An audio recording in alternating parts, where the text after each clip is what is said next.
여러분 안녕하십니까? 김욱입니다. 지금부터 여러분들하고 행정법을 같이 공부하게 되겠습니다. 혹시 여러분들은 지금까지 법 없이 살지 않았나요? 근데 여러분들이 이제 공무원 임용시험을 준비한다 라고 하는 것이니까 이제부터는 행정법을 공부해야 됩니다. 오늘 이 시간에는요, 여러분들하고 우선 행정법 전체가 어떻게 구성이 되어 있는가, 어떻게 이루어져 있는가 라고 하는 것을 대략적으로 살펴볼 것입니다. 행정법 개관이 되겠어요.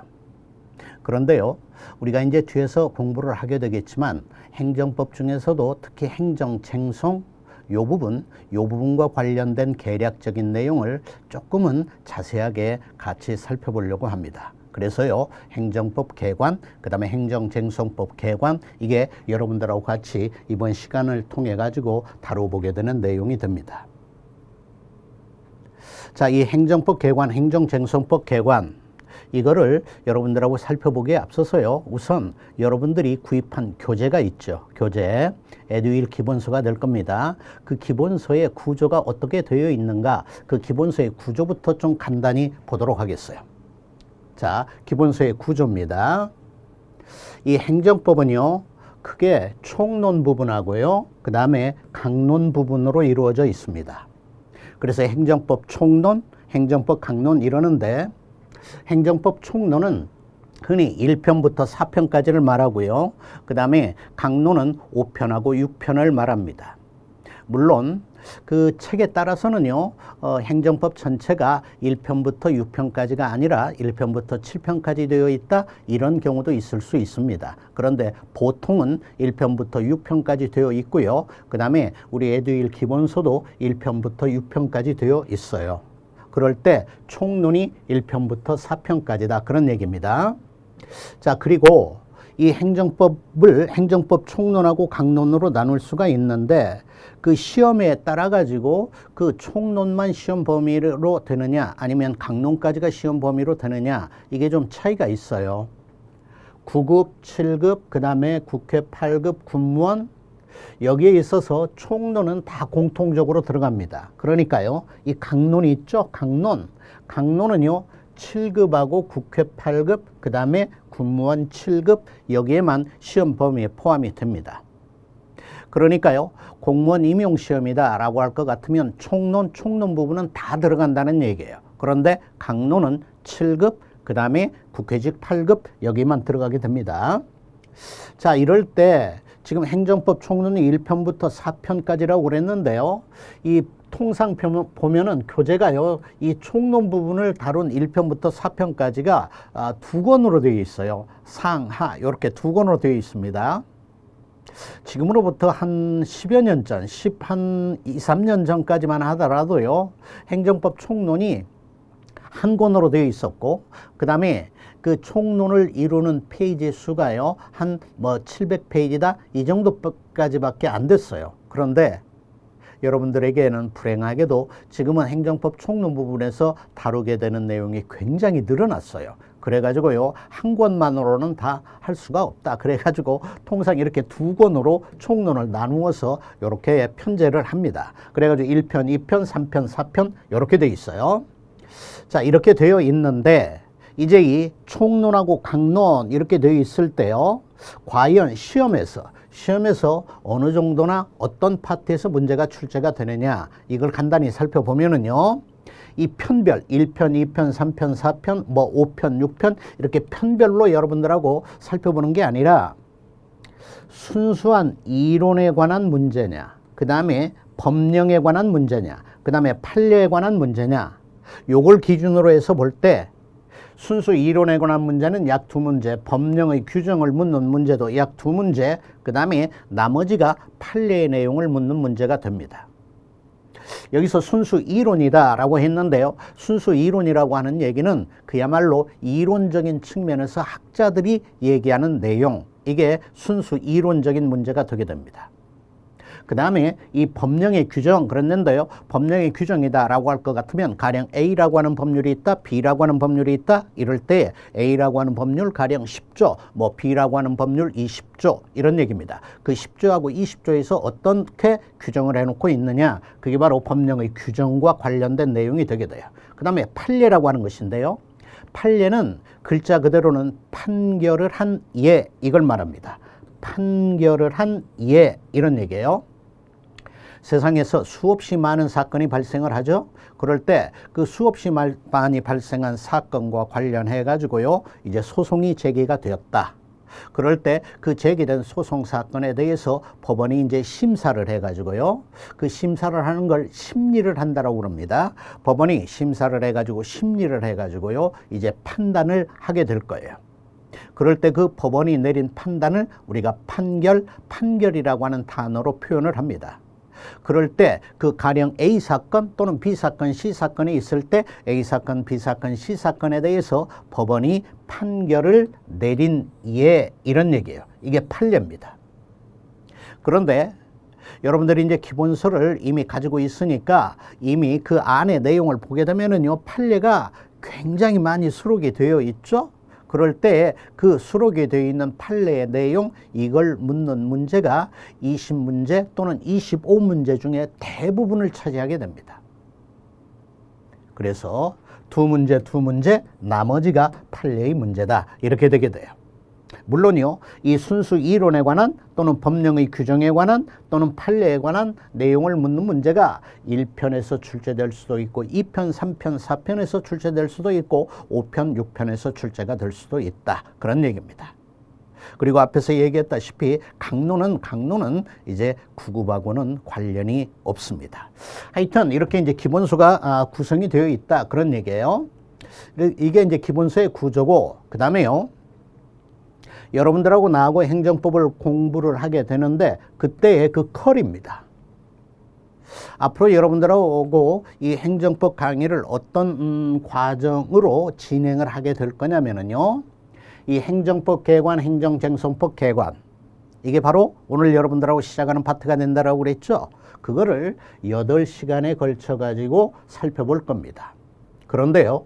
이 행정법 개관, 행정쟁송법 개관 이게 그야말로 우리가 앞으로 행정법을 공부하는 수없이 많은 시간 동안에 초석이 되는 내용을 다루게 돼요. 그래서 가장 중요합니다. 중요하고 또 중요하다. 바로 이 행정법 개관하고 행정쟁송법 개관에서 다루게 되는 내용이 그런 얘기예요. 그래서요, 제가 여러분들하고 이제 앞으로 강의를 하게 되는데, 그때 여러분들이 이제 느끼게 되겠지만은요, 여러분들한테 내가 암기해라, 이런 내용을 그렇게 많이 얘기하지는 않습니다. 그런데요, 오늘부터 이렇게 8시간에 걸쳐서 다루게 되는 행정법 개관하고 이 행정쟁송법 개관의 내용이 있죠. 이건 가능하면 반복을 하고 이렇게 해가지고 거의 암기를 해주다시피 이렇게 해주기 바랍니다. 이 행정법 개관하고 행정쟁송법 개관이 총 8시간이라고 했는데 그 8시간 동안에 다루어지게 되는 내용을요. 여러분들은 한 번만 수강을 한다? 이렇게 하지 말고요. 2번, 3번까지 반복해서 이 행정법 개관, 행정쟁송법 개관 시간에 다룬 그 8시간의 내용을 반복해서 학습을 해주기 바랍니다. 그래야만이 앞으로 우리가 행정법을 공부하는 데 있어서 디딤돌, 초석 이걸 확실하게 다지게 되는 것이 된다. 그런 얘기예요. 다시 한번 얘기합니다. 중요하고 또 중요합니다. 그 다음에 이게 이제 끝나고 나서 이제 본격적인 기본 이론으로 들어가게 돼요.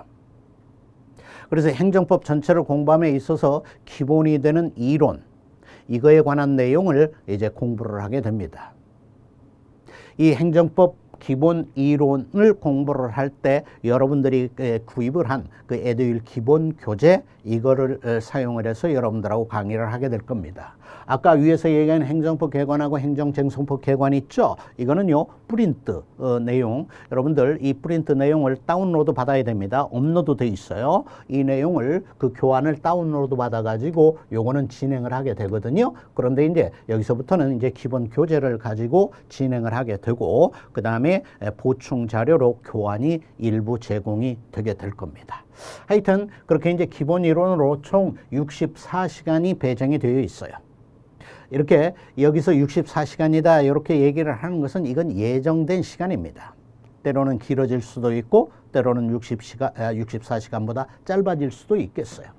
그리고 이때 이 기본 이론이라고 하는 것은 판례를 이해하고 그 다음에 문제풀이를 하기 위한 기본 이론이다 이런 얘기입니다.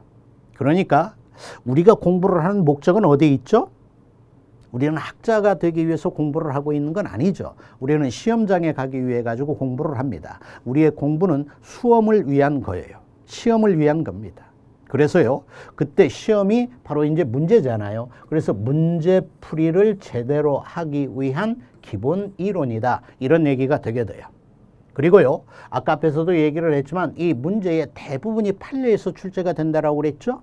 그런데 그 판례를 제대로 이해를 해야 되지 않겠습니까?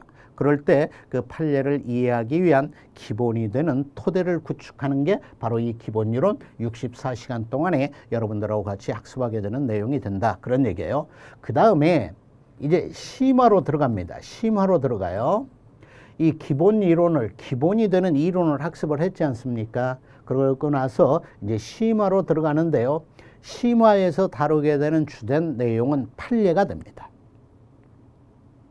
이 기본 이론 시간에도요, 판례를 다루기는 다뤄요. 그러나 기본 이론 시간은 그 제목에서 말하고 있는 것처럼 기본 이론이기 때문에 이론이 중심이 되고 판례는 그에 대해서 서포트 해주는 식으로 다루게 돼요. 그런데 이 심화 시간은요, 판례를 중점적으로 다루게 됩니다. 판례가 주가 되고 그 다음에 이론은 서포트 해주는 식이 된다 이런 얘기예요. 그러니까 여기서는 주가 이론이라면 판례는 서포트, 여기서는 주가 판례고 여기서는 이제 이론이 서포트를 해주는 것이 되게 된다 이런 얘기가 되게 되는 겁니다. 자, 이렇게 해가지고 총 32시간 동안에 여러분들하고 다루게 될 겁니다. 그 다음에 이제 그야말로 우리의 목적, 문제죠. 문제를 이제 제대로 풀어야 되는 것 아닙니까? 문제를 제대로 풀기 위해 가지고 이제 문제 연습을 하는데 이게 기본적으로 세 단계로 되어 있어요. 단원별 문제하고요. 그 다음에 기출 문제 분석을 하는 것하고요. 그 다음에 이제 모의 문제입니다. 여러분들이 시험장에서 실제로 이러한 문제가 출제될 가능성이 있다라고 해가지고 만들어진 문제, 그런 문제를 모의 문제로 해가지고 다루게 됩니다. 단원별 기출분석 모의 문제가 되게 되는데 이게 32시간, 36시간 이런 정도로 배정이 되어 있습니다. 그리고요, 이 커리는 이 순서로 진행이 됩니다. 맨 처음에 이거, 그 다음에 요거 이렇게 된다는 얘기예요. 그리고 여기 이제 기출 이게 나왔는데요. 수험생에 있어서 수험생에게 제공이 되어 있는 정보 중에서 가장 중요한 정보가 뭐일 것 같습니까? 기출문제예요. 그래서 여러분들은요, 기출문제는 거의 달달달 할 정도가 되어 있는 상태에서 시험장에 가야 됩니다. 기출문제도 모르고 시험장에 간다? 이거는요, 수험생이 취할 자세가 아니에요. 수험생에게 그건 기본이 안 돼 있는 겁니다. 기출문제는 그야말로 달달달하고 시험장에 가야 돼요. 그리고요, 그 기출문제에서 또는 기출문제를 변형을 한 문제가 대부분 또 새롭게 문제로 출제가 되게 돼요.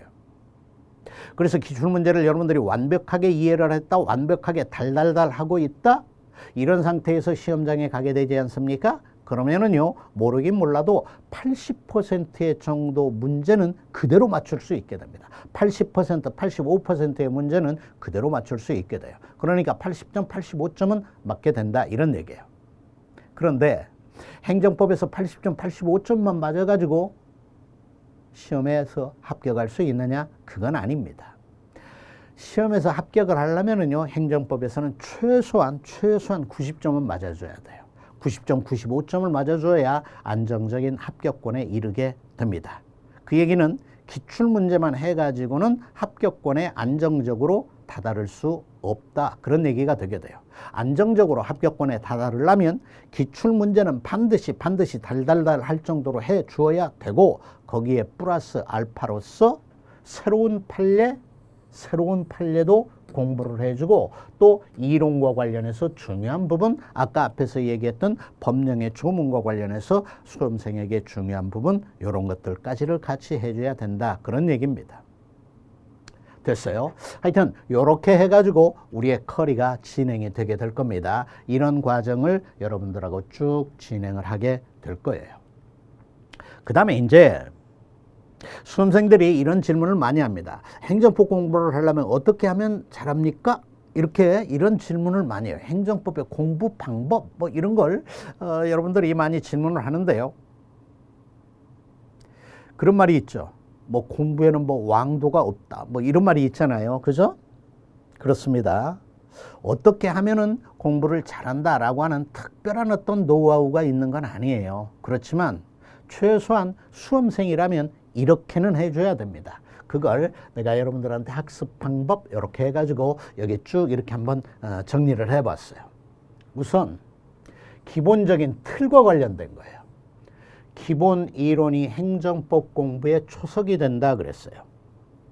그러니까요, 아까 행정법을 편별로 나누면 뭐 1편부터 6편까지 되어 있는데 그 1편부터 6편까지 되어 있는 것을요, 이론, 그 다음에 법령, 그 다음에 판례, 이렇게 해가지고 또 세 가지로 나누어서 생각을 해볼 수도 있어요. 그랬을 때 뭐 두 문제, 나머지 문제 이렇게 출제 비중이 계략적으로 된다, 제가 이렇게 얘기를 했지 않습니까? 그럴 때에 판례가 대부분의 문제로 출제가 되기는 하지만은요, 이 기본 이론이 있죠. 기본 이론이 행정법을 공부하는 가장 그야말로 말 그대로 기본이 되는 것입니다. 기본 이론이 제대로 되어 있지 않다? 그러면은 판례를 제대로 이해를 할 수가 없어요. 판례를 제대로 이해를 하지 못한 상태로 시험장에 간다. 그러려면은요, 판례를 다 암기를 해야 된다는 얘기예요. 판례를 다 외워야 된다는 얘기예요. 판례 여러분들 다 외울 수 있을까요? 수없이 판례가 많습니다. 그걸 어떻게 다 외웁니까? 물론 판례 중에 암기가 필요한 판례도 있어요. 특수한 성격을 갖는, 어떤 예외적인 성격을 갖는 그런 판례들은 암기를 해 주어야 됩니다. 그러나 그런 성격을 갖는 판례가 아니다라고 할 것 같으면 기본 이론하고 판례하고 이게 거의 말하는 내용이 같게 되거든요. 그러면은 기본 이론을 제대로 공부를 해놨다, 그러면은 대부분의 판례를 이해할 수 있게 된다, 이런 얘기예요. 또 대부분의 판례에서 말하고 있는 내용이 또 행정법의 기본 이론을 이룬다라고 하는 것이 되게 됩니다.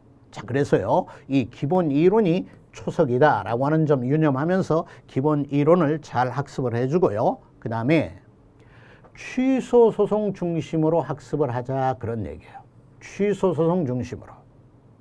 느닷없이 취소 소송이다라고 하는 단어가 나왔습니다. 이제 앞으로요, 바로 조금 있다가 취소 소송이다라고 하는 것이 뭐냐라고 하는 것을 여러분들하고 같이 다루게 될 겁니다.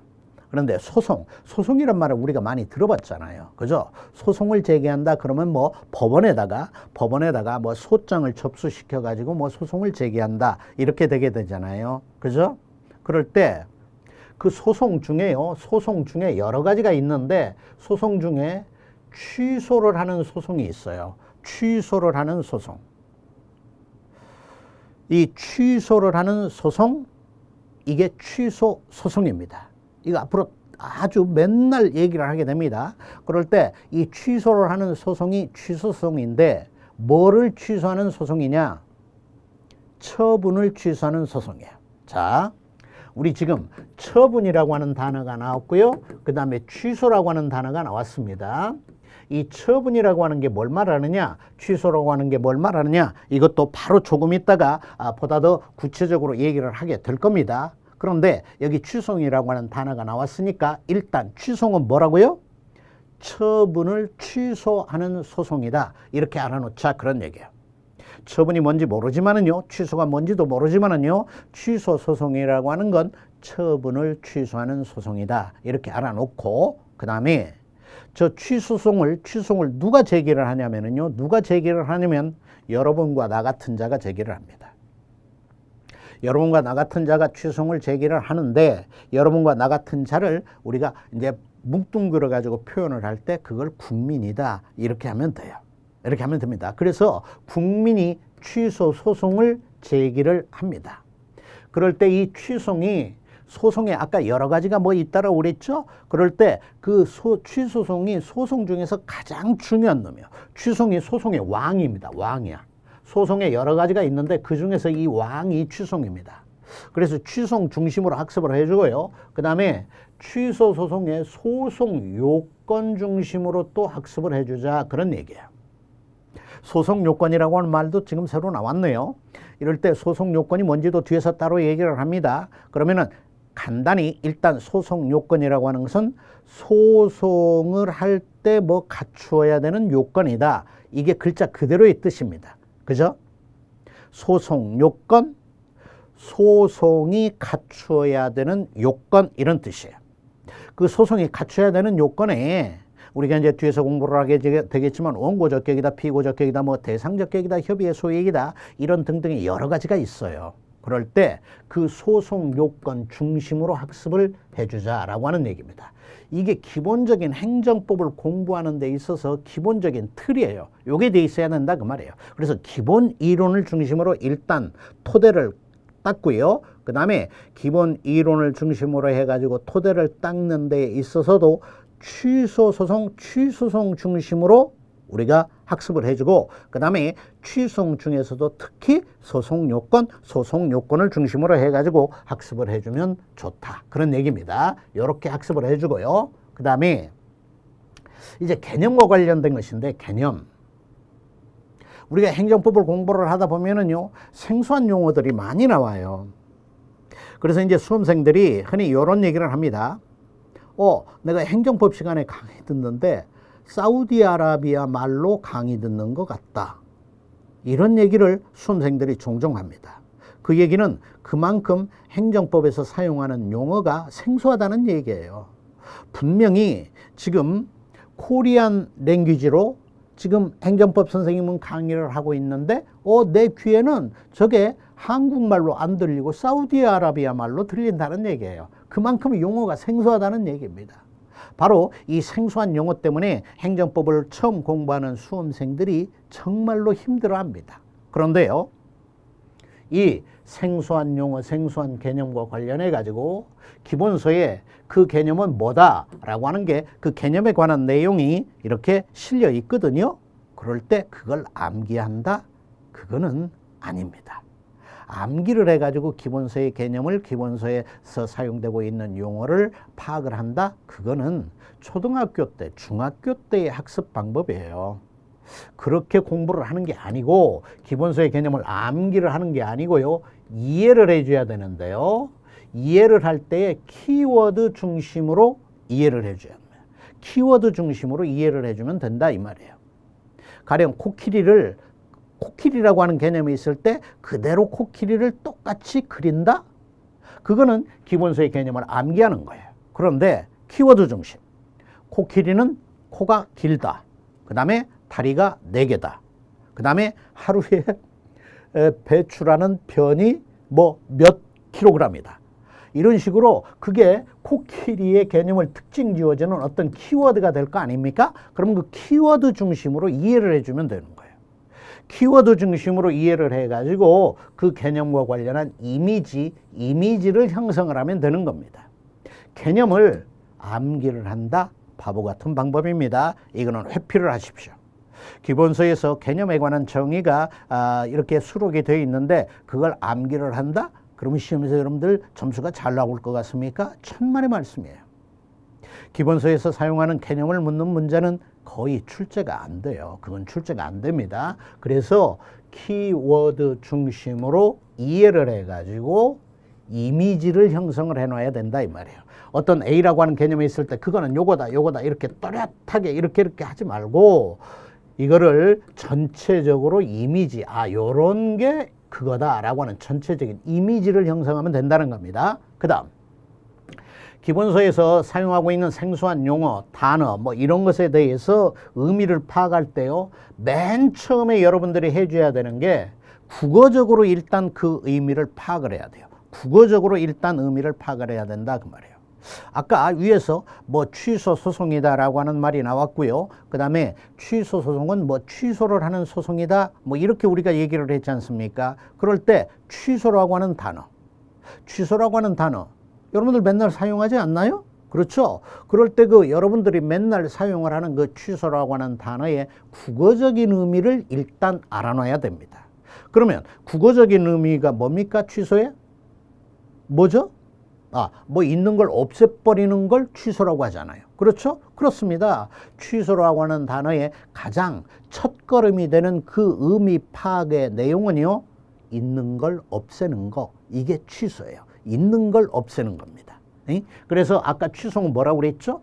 처분을 취소하는 소송이다, 이렇게 얘기를 했지 않습니까? 그러니까 취소는 뭐라는 얘기가 됩니까? 뭐 처분이 있는데 그 있는 처분을 없애버리는 소송이다 라고 하는 게 취소 소송이라고 하는 것의 그 국어적인 의미가 되는 거예요. 그렇죠? 그런 국어적인 의미를 일단 파악을 하고요. 그 국어적인 의미 파악한 것에다가 플러스 알파 플러스 베타 이렇게 해가지고 법적으로 추가해야 될 의미가 있다면 그렇게 알아놓으면 되는 겁니다. 법적으로 추가해야 될 의미만 알고 그 다음에 국어적인 의미를 모른다? 그러면은요, 여러분들 공부 말짱 꽝입니다. 판례를 읽어봐도 몰라요.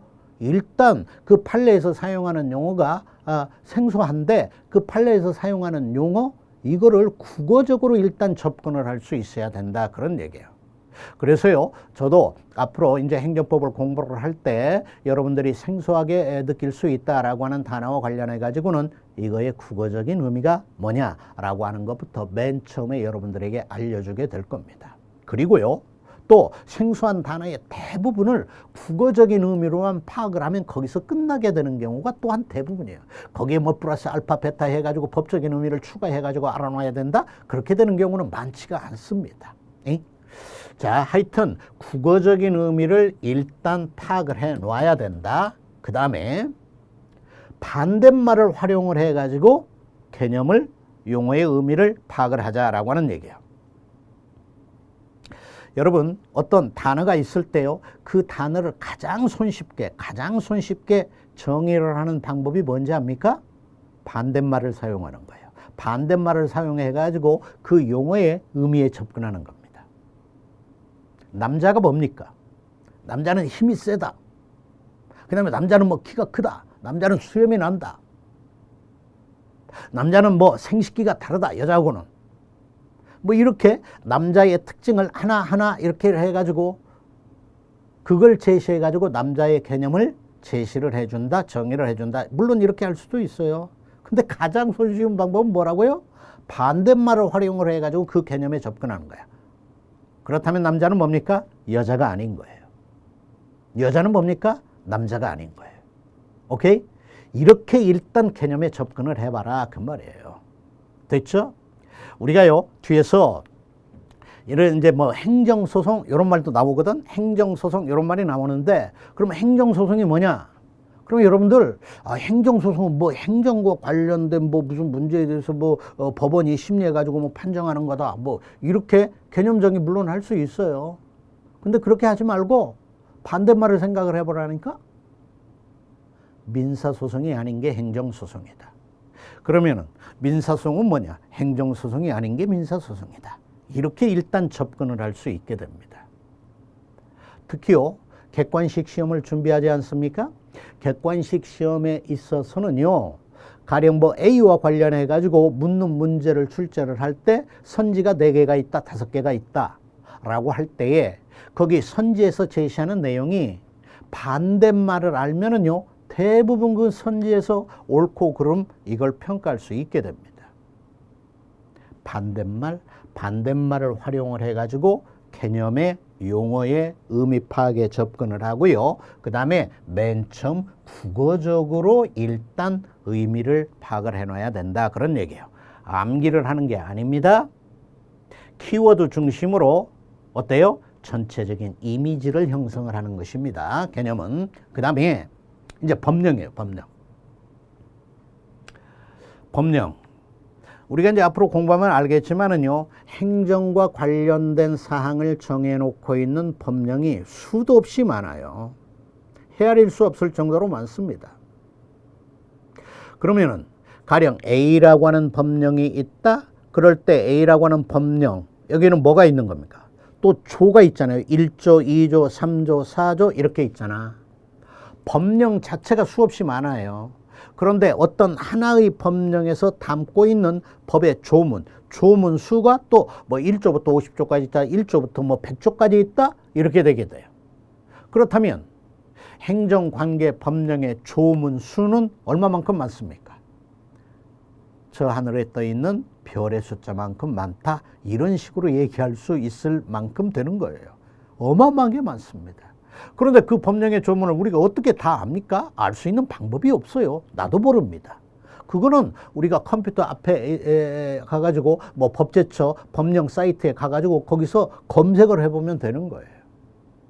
그 법령의 조문 전체를 우리가 다 알 수는 없거든요. 그래서 강의 중에 다루어지는 조문 중심으로 여러분들이 학습을 해주면 됩니다. 수험생이 이거는 기본적으로 알아놔야 될 조문에 해당이 된다, 그런 것들이라면은요, 내가 기본 이론을 강의할 때 읽어줘요. A 법률 10조가 이렇게 규정을 해놓고 있다, 이걸 읽어줘요. 그런 내용은 여러분들이 체크를 해놨다가 가장 기본적으로 염두에 두어야 되는 그런 법령의 조문이 된다라고 하는 얘기입니다. 그리고요, 이 행정기본법이 있어요. 기본법. 이 행정기본법이라고 하는 법률이 최근에 만들어져 가지고요, 시행이 되고 있습니다. 이 행정기본법이라고 하는 법률은 전 세계적으로 유례가 없는 법률이라고 볼 수 있어요. 우리나라의 법은 어떻습니까?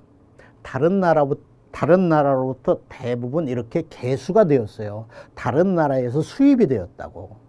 특히요, 저쪽 독일이다, 프랑스다, 이런 쪽에서 발달한 법이 일본을 거쳐가지고 우리나라에 수입이 됐어요. 일본이 우리나라보다 먼저 근대화가 됐지 않습니까?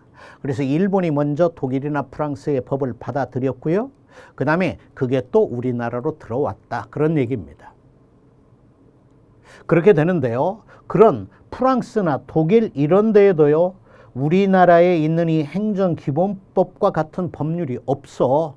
그래가지고 이 행정기본법은요, 전 세계적으로 우리나라에 유일하게 존재하는 법이고요, 독창적인 법이다, 이렇게 말할 수 있습니다.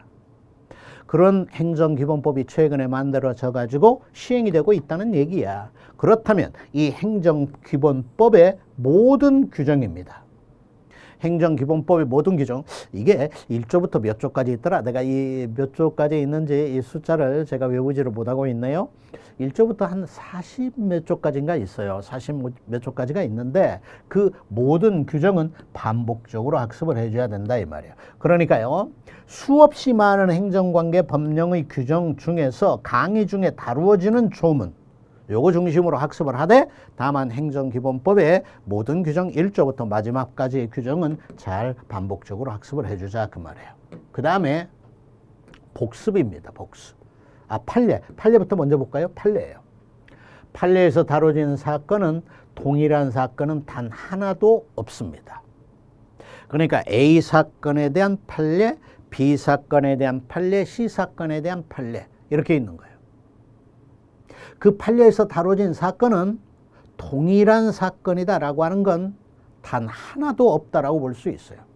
다만 있다면 비슷한 사건, 동종의 사건, 유사한 사건, 이런 사건만 있는 것입니다.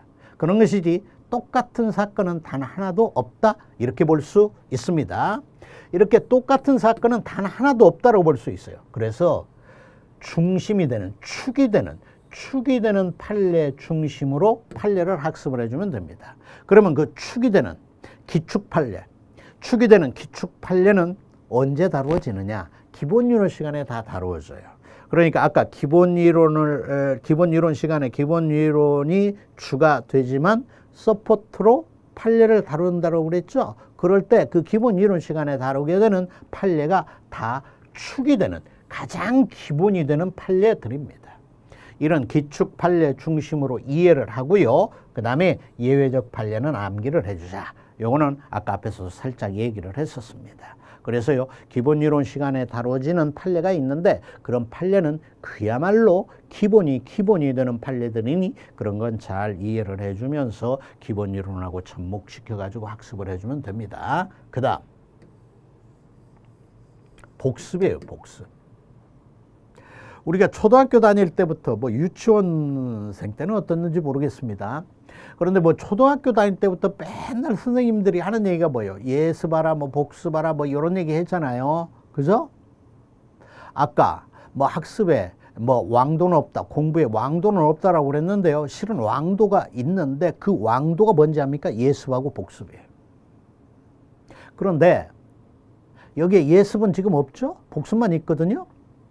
행정법 책을요, 여러분들이 이렇게 넘기면서 예습을 한다. 여러분들한테 그걸 만약 요구를 한다면은요, 그건 행정법 공부하지 말아라. 그 얘기하고 똑같은 얘기 같습니다. 여러분들 지금 행정법 기본서 갖다 놓고 이렇게 떠들으면서 뭐 거기에 있는 내용들 글자 몇 개 읽어보고요. 그 다음에 판례 뭐 한두 개 읽어보고요. 그러면 여러분들 돌아버릴 겁니다. 몰라요. 무슨 말인지. 이게 한글로 쓰여진 건 맞기는 맞는데 무슨 말인지를 도대체가 모르겠다고. 그런 상황인데 여러분들에게 예습을 요구한다? 그러면 여러분들은 어떻게 돼? 아이고 나 행정법 공부 못하겠다. 이제 착파해 해버려야 되겠다. 아이고 안 할래. 하고 책 던져버리고 떠나버린다. 이런 얘기예요. 예습은 사실상 여러분에게 기대를 할 수가 없어요. 그래서 이제 복습을 해줘야 됩니다. 복습을 해줘야 돼요.